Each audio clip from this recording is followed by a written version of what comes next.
Hi guys! Welcome back again. Kumusta kayo? For today's video nga pala ay magluluto tayo ng pork siomai. Ito lang kasi yung mabilis lutuin guys. Alam niyo naman na medyo may kabisihan sa buhay. Kaway-kaway sa mga hindi busy dyan at sa mga masisipag na hindi pa rin tumitigil magtrabaho. Para sa pamilya, proud po sa inyo. Naalala ko nga pala yung pinsan ko kapag nagluluto ako nito, abay nakaabang kaagad, sadyang paborito niya lang talaga. Ako naman ay minsan lang kapag walang no choice na ulam. So ayun na nga, habang nagbabaliktad ako nito guys, abay may nabili na naman. Paano kaya matatapos yung ating niluluto? Alam niyo na kung anong nangyari sa niluto ko guys. Dahil after 1 hour, saka siya naluto.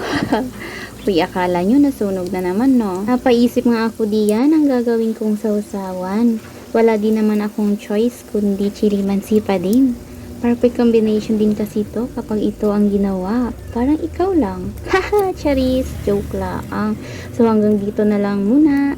Bye!